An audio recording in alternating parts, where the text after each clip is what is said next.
Hey everybody, so today we're going to learn how to splint a finger fracture, essentially a phalanx fracture. So for this, it's more of an improvised splint than an actual one. You just need some sort of rigid surface because at this point we don't know the extent of the injury or the type of fracture, sprain, whatever it may be. So we're gonna immobilize it to the best of our ability. So first, you're going to visually examine it, make sure there's nothing crazy going on, nothing that should be addressed prior to splinting. Then you're going to check, first thing you're going to check for is circulation. You do this by checking the capillary refill. So you're going to take it, you're going to see whether or not it refills. It should do it within about 2 seconds, depending on the ambient temperature. As long as that's good, you're going to go ahead and check for movement. In this case, you can have them move like the rest of the hand.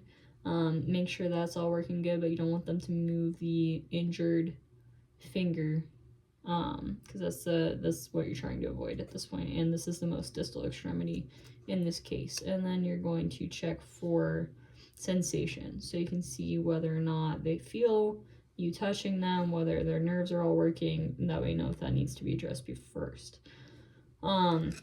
In this case, like I said, it's going to be a rigid splint. So we're going to take it, and for this case, we're going to go above and below. We're going to say it's a middle phalanx fracture, or suspected middle phalanx fracture. So it's injured like right around here in between these two joints. So what you primarily want to do is you want to immobilize both above the joints above and below. So these two joints here.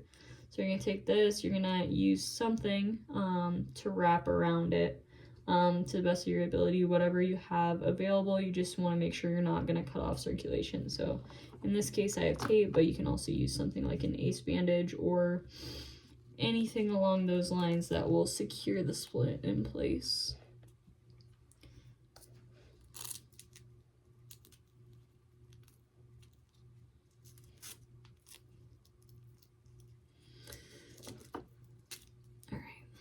So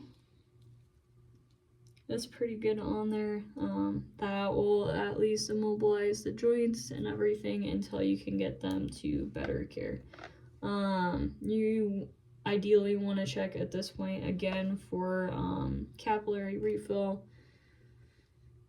With this version of an improvised splint, you're not really going to be able to do that, but you can kind of go from the side and at least make sure blood's coming back. It's not going to be exactly the same, but you can also check for movement in the rest of the hand again, make sure they're not experiencing any numbness or tingling that wasn't there prior to it being splinted. And then same thing with the sensation. You can still run your fingers along the sides, make sure they're still feeling everything, it's not affecting any of their nerves. And then just get them to someone who can actually evaluate it with imaging or whatever else they need to do, and go from there.